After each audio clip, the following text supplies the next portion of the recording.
Salut à tous, moi c'est Candice de la chaîne Le Roman Sombre. Aujourd'hui c'est ma toute première vidéo YouTube. Je devais commencer mes vidéos aux alentours de janvier-février 2024. On est en juillet, ça a pris beaucoup plus de temps que prévu. C'est pas faute d'avoir essayé, hein. J'ai fait plusieurs vidéos qui au final me plaisaient pas, ou alors c'était pas le bon moment parce que j'avais pas beaucoup de temps pour moi. D'ailleurs j'ai pas beaucoup lu ces derniers mois pour certaines raisons. Et donc, je voulais pas poster juste une vidéo et puis rien d'autre pendant une longue période. Donc maintenant que j'ai du temps pour moi, je suis super contente de pouvoir me lancer sur YouTube. Donc pour vous présenter un petit peu la chaîne, moi je vais vous présenter des livres qui sont dans la thématique assez liée à l'horreur et toutes ces choses-là. Donc ça reste assez vaste, mais c'est pour un public averti. Donc il n'y aura pas de romance ou ce type de lecture. Et évidemment, comme je l'ai dit, c'est pour un public averti parce que les livres que je lis, de manière générale, n'épargnent pas le lecteur. Donc voilà. Sinon, je voudrais aussi vous parler d'autres sujets. Enfin, ça reste dans l'horreur et ce genre de choses, mais je dirais d'autres supports, notamment tout ce qui est films et séries. D'ailleurs, j'écoute aussi beaucoup de métal et parfois, enfin, si je trouve l'occasion d'en parler, j'aimerais vous parler musique. S'il y a un nouvel album qui sort d'un groupe que j'aime, voilà, détailler un peu les sons, mais peut-être que je le ferai seulement sur Instagram. Je verrai. Et j'ai plein d'autres idées. Aujourd'hui, je vais vous présenter certaines lectures pour commencer doucement. Donc dans un premier temps, je vais vous parler de Carn de Julie Richard aux éditions Homme sans nom. Je vais vous présenter un petit peu la première de couverture. Donc j'imagine que vous voyez déjà de quoi ça va parler. C'est un livre que j'ai lu il y a un moment maintenant. Je trouve qu'il n'y a pas énormément d'avis sur ce livre-là. Et c'est aussi l'une des raisons pour lesquelles je voulais vous en parler aujourd'hui. Carn, c'est un roman qui va se centrer sur un personnage qui s'appelle Simon.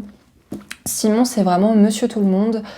Qui a sa maison, ses enfants, sa femme, son travail. Tout va bien pour lui, jusqu'à ce que sa vie bascule.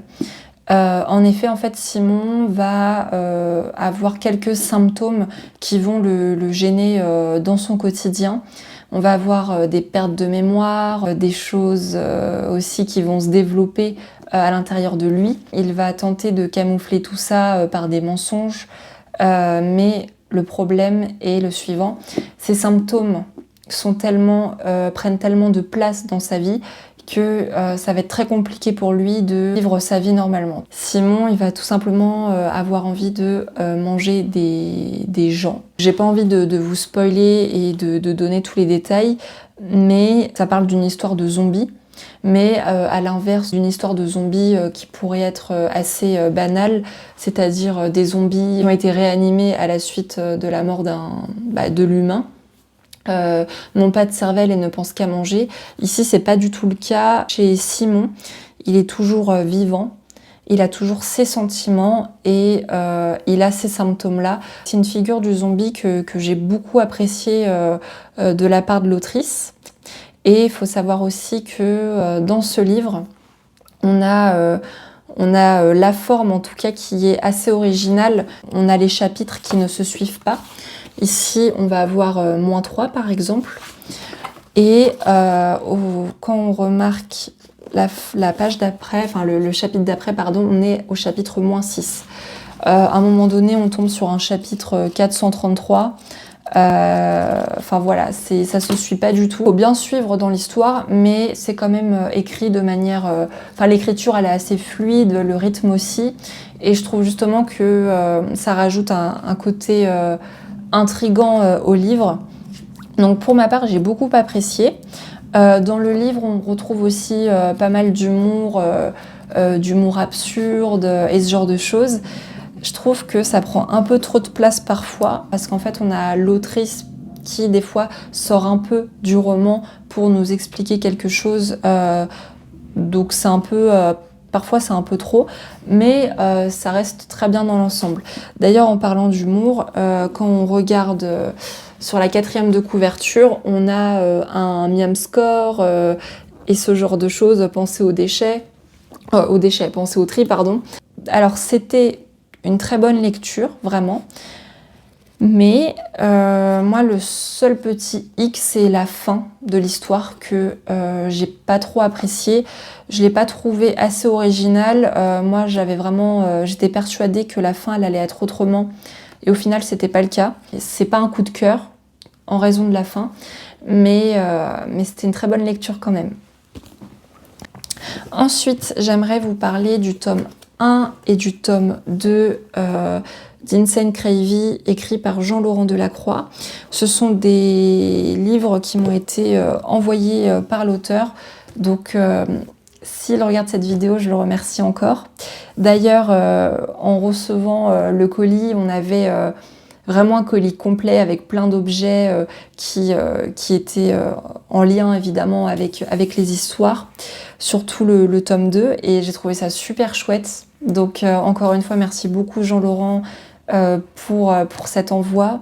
Sur le tome 1, on va suivre en fait l'histoire d'une petite fille qui s'appelle Catherine Scarhide, et Catherine, elle a un problème qui la différencie des autres, c'est le fait qu'elle ne ressent pas de sensations physiques, que ce soit le plaisir, que ce soit la douleur, elle ne ressent rien. Ça crée un gros problème parce qu'elle ne sait pas ce qui peut la mettre en danger, et c'est aussi la grosse peur de son père évidemment.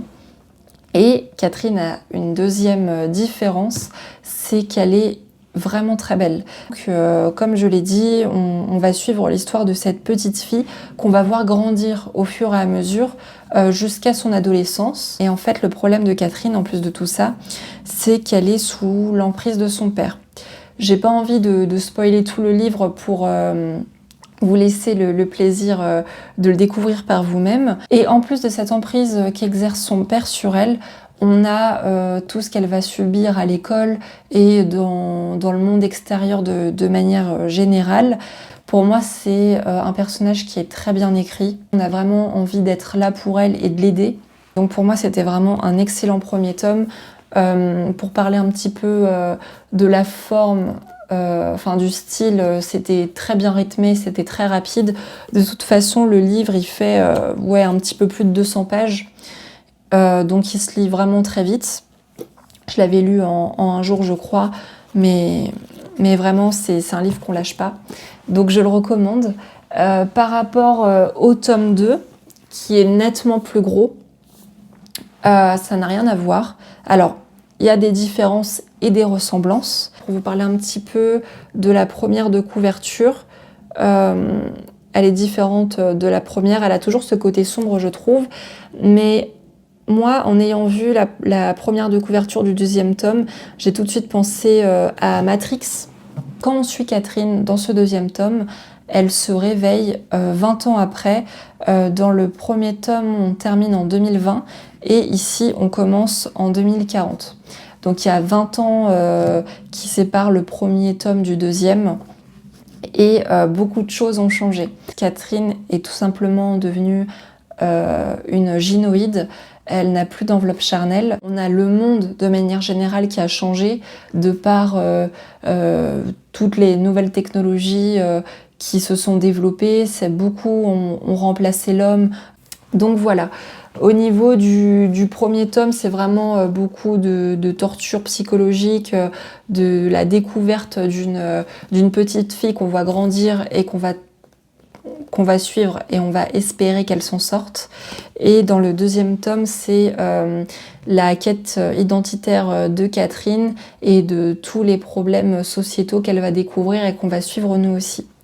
Pour ce qui est de la dernière lecture que je vais vous présenter, je l'ai lu sur mon iPad. Il s'agit des Entrailles de l'horreur de Violaine de Charnage. C'est une lecture qui m'avait été conseillée par Laurent de Three Mothers Films et que je remercie parce que c'était vraiment une excellente lecture. On en avait un petit peu parlé quand j'avais terminé ce livre-là. D'ailleurs, Laurent, je vous conseille de le suivre sur les réseaux sociaux. Il parle beaucoup de films qui sont très intéressants. Il a vraiment de bons avis, je trouve. Laurent a aussi fait une interview avec Violaine de Charnage, qui était super intéressante, vraiment. Pour en revenir à Violaine de Charnage, c'est une autrice que je connais déjà parce que j'avais lu 2 de ses villénologies. Ce sont des recueils de nouvelles dans lesquels on découvre sa plume, elle fait des revisites de contes, on découvre aussi des histoires qui sont complètement barrées, qui sont très gore, etc. Moi je trouve que c'est très bien écrit, c'est très original. Elle a aussi écrit des romans dont Les Entrailles de l'horreur. Moi c'est le tout premier roman que je lis d'elle et que j'ai adoré. Donc pour vous parler un petit peu des Entrailles de l'horreur, j'ai envie de vous avertir, hein, mais c'est une lecture où il faut quand même s'accrocher si on est assez sensible. Donc par rapport à l'histoire de ce roman, c'est l'histoire en fait d'une très jeune femme qui est enceinte et qui se rend dans un centre pour avorter. Je ne vais pas entrer dans les détails vraiment parce que je ne veux pas vous spoiler, mais cette jeune femme va se faire kidnapper pour qu'elle n'avorte pas, tout simplement. Donc on va suivre toute cette séquestration et toutes les tortures qu'elle va subir durant tout ce temps-là. C'est vraiment très intense. Ça m'a vraiment fait beaucoup penser à Misery de Stephen King. On a les tortures, la séquestration. Évidemment, là, il s'agit d'une femme qui, en plus, est enceinte. Donc, en plus des tortures, on a tous les aléas de la grossesse. Donc, vraiment, c'était horrible. Et on a une double intrigue dans laquelle on suit un très jeune homme qui, de mémoire, il est au lycée. Malheureusement, il est complètement fou et il ne trouve pas de sens à la vie et il a envie de commettre quelque chose d'irréparable. Cette deuxième intrigue, elle m'a beaucoup fait penser à la première saison d'American Horror Story.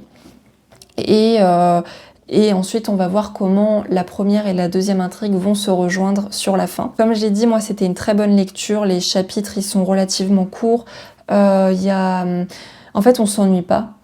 On a ces tortures-là, mais c'est pas toutes les 2 secondes non plus qu'on en a. Et évidemment, on compatit énormément pour cette jeune femme qui est enceinte. Donc vraiment, c'était très très très bien. Je voulais passer sur une deuxième partie de la vidéo pour vous présenter les prochains livres dont j'aimerais vous parler. Donc on a dans un premier temps Tréfond de Tom Clearlake. Tréfond, c'est un livre dont j'ai déjà parlé sur ma page Instagram, j'ai déjà fait un avis. Et on a également Avide. Donc, faut savoir que ces 2 livres m'ont été envoyés par l'auteur. Et je vous détaillerai tout ça la prochaine fois. Sinon, on a Dans tes veines de Morgane Cossarieux qui parle en fait de la thématique du vampire. J'ai vraiment envie de vous en parler. Et d'ailleurs, il n'y a pas longtemps, j'ai acheté un livre dans lequel elle présente une nouvelle. Ça s'appelle « Nous parlons depuis les ténèbres ». Je ne l'ai pas encore lu, mais il m'attirait vraiment. Donc je vous en parlerai soit la prochaine fois, soit le plus rapidement possible.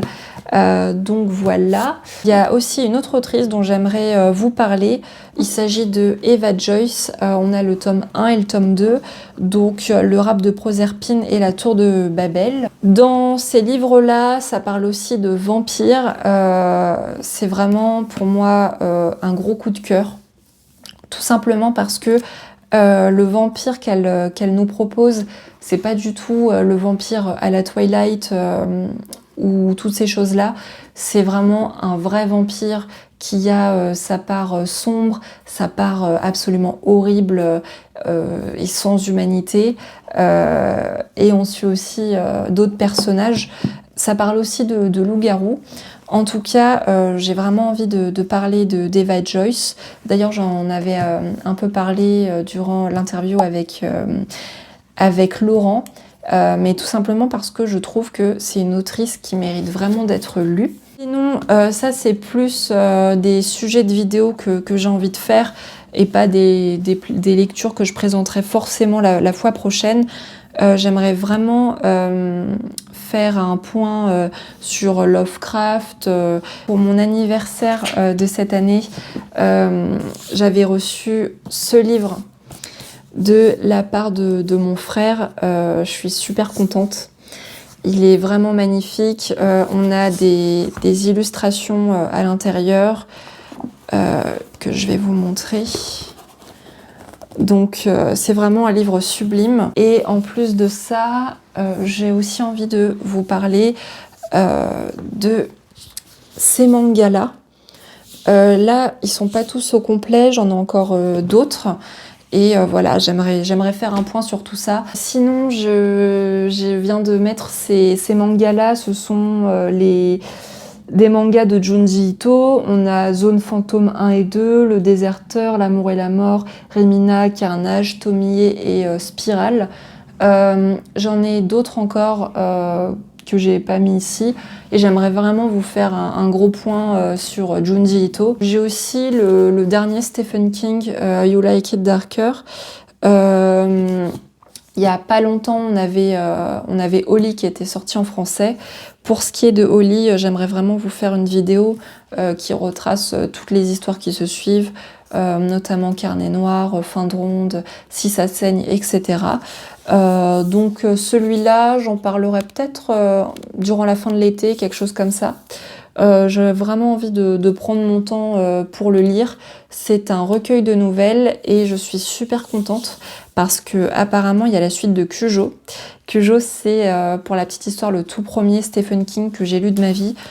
J'avais 8 ans ou 9 ans, je sais plus. Mais en tout cas, il fait partie de mes préférés seulement d'un point de vue nostalgique et pas du tout objectif. Mais voilà, donc lui j'en parlerai aussi. Voilà dans l'ensemble, je vous ai présenté tous ces livres en fin de vidéo pour vous montrer un peu de quoi je vais parler prochainement. Et je suis super contente, vraiment super contente de cette première vidéo. J'espère qu'elle vous a plu. N'hésitez pas à écrire un petit commentaire pour me dire ce que vous en avez pensé ou les livres que vous aimeriez voir sur la chaîne. Et je vous dis à bientôt.